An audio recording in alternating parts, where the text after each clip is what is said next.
Oh, no, never mind. His Vi is already locked in. So we just need a bottom lane here from DRX. But already, I think T1 are certainly looking to scrap in this game. Things are extraordinarily even. 3 grubs went over to T1, but that is it when it comes to the objectives. Ona looking to augment that with a dragon at the same time. But now Sponge has an R button. Presses it. The charm is going to be found here. And this is the Ahri Vi combo. Not a lot Faker can do. Goes down very low, but Carrier not enough to save him. And he's going to have to flash to safety. A lot of trading and aggression. Yeah, certainly things are happening. Yeah. I think it might be a ruinous game, you know, with all the damage. No, not quite, but... ruinous game with, like, teleport, so it looks like it is just going to be a give-up on the dragon type scenario. Potentially first brick here on this dive if they commit. Yeah. They won't, though. So it is just the dragon going down. Mountain Soul this game as well. Feels a little bit better than the Chemtex that we have been seeing so far today. But now, Rift Herald going to be started up. Carrier in the area. Gumushi and Ona moving their way over. Sonic Wave going to go wide. And it was some fancy footwork, but now Faker looking to try and take this turret down. Sees an angle to commit to that fight, but otherwise can just get feats of strength and turret gold by finishing it off, and that's exactly what he did. Ooh, Ona and Carrier all diving in. There's a public execution, and Rich, in the blink of an eye, is just dead. Yeah, you saw that little head movement there in the player cam. He's just like, well, I guess I'm dead. I don't know what I'm supposed to do there. Yeah, the problem is there's not really a cross map. As even if they tried to commit to Faker there, he could just hijack and get away. Well, now it's going to be a 3,000 gold lead just out of nowhere. Yeah. Pulling it out of some big turrets that T1 are killing with their grub lead. Still connects. Nice catch by Ona. Yeah, it may have missed, in fact. As cease and desist does come on through, Ona will in fact cease and or desist the living thing. And Teddy's going to be able to grab himself a kill. That was almost an inner turret taken down. Potentially able to get the first turret here for DRX. So that 3,000 goldie didn't quite happen. Good defense there from DRX, but it looked for a moment there like they were just going to fall over. And actually, DRX are looking to try and pull this one back. Teddy, though, is going to take the majority of his health bar. And, yeah, he's not feeling too great about it. Does get a bit of a heal as that's a great charm from Yukal, but another public execution as Teddy flashes out of the way and will be able to survive. Yukal grabbing that kill, big deal to try and get some more money onto the Ahri. As Rich not wanting the 1v1 with Faker. Yeah, I mean, he knows what it's like to be the Faker of bots, and he sees Faker on the other side. Like, true. I wouldn't mess with me back then. Like, so. DRX are just simply going to take their first of the game. And with a pretty tanky, high-health Ahri build with some additional resistances, if they keep stacking that fog of war, as Teddy gets a shove up this mid lane. So 2 turrets to 1 is a large reason why things are still so even, with DRX having a few extra kills. Carrier taking a bunch of damage, but he's Rakan, so he is absolutely fine. Yeah, that's why he took a bunch of damage, but because he's Rakan, it won't be lethal damage. He's getting out of there.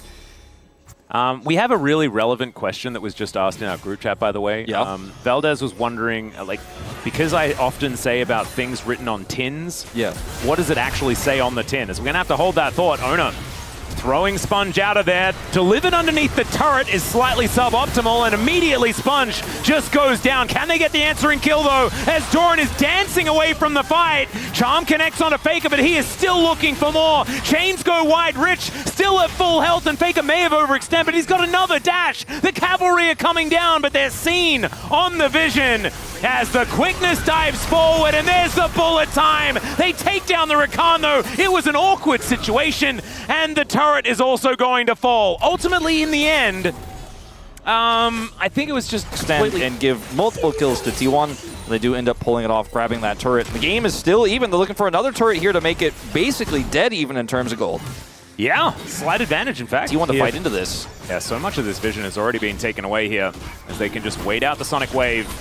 Look at how careful Teddy is positioning. He's like, I'm way back. Yeah, and he needs to stay away from Faker, because a hijacked arrow could be a real big deal. Exactly. For T1 as Carrier on that flank angle, and he gets into the pit. Now it's an opportunity to kick out onto Andal through Rich here, but it is going to be Faker that locks down the dragon. That's kind of crazy. Sponge goes in, but Rich is in amongst it as well. The bullet time interrupted pretty quickly, but DRX are just kind of melting. Finally, they find some angles, and Rich getting the huge heals.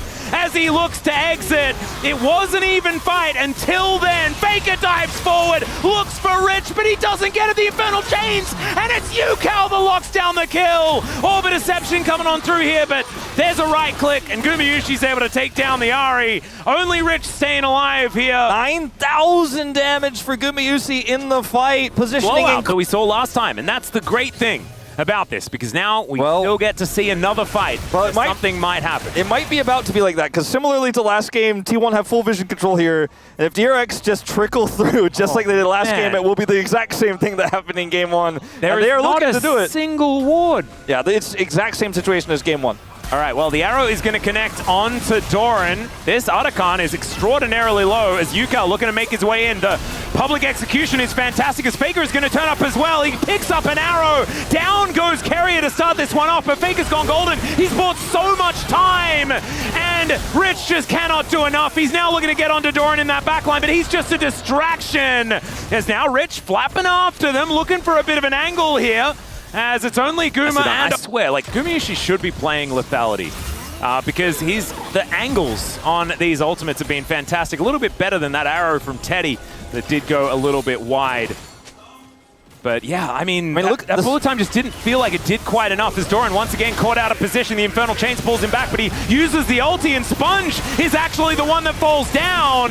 This time, Carey is able to keep himself alive, and Rich is trying to be the hero, but it's not enough. He's CC'd and put down, and now T1 will find themselves that advantage they've been looking for. And we had the fight, you know, we jumped into it a little bit late. I'd love to see exactly how the setup worked and how T1, how DRX. It's Rich who thinks he's caught Doran here. Sponge actually ults onto the Ambessa, and then Carrier's follow-up here is so phenomenal. They end up getting the charm onto Sponge. He dies first. Carrier then gets a knock-up onto Rich to keep him out of the fight. Look at Teddy.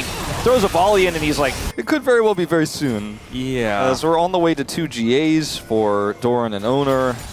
Okay. They're looking to try and lock down Faker here as Owner is going to stop Andal from following up. And Chains are going to connect. Faker going in one more time as World Enders happening across the board. But with a Mountain Soul available, I think Faker is definitely just a distraction at this point in time. Yeah, I mean, DRX are playing like they're the ones who have the withdrawals. Oh, good dash to get out of the way of the arrow. And in the meantime, it is going to be Mountain Soul. Faker will be taken, or at least withdrawn. And now they're going in. Okay, Carrier is going to deliver Sponge to the rest of the team. And I don't know about that one.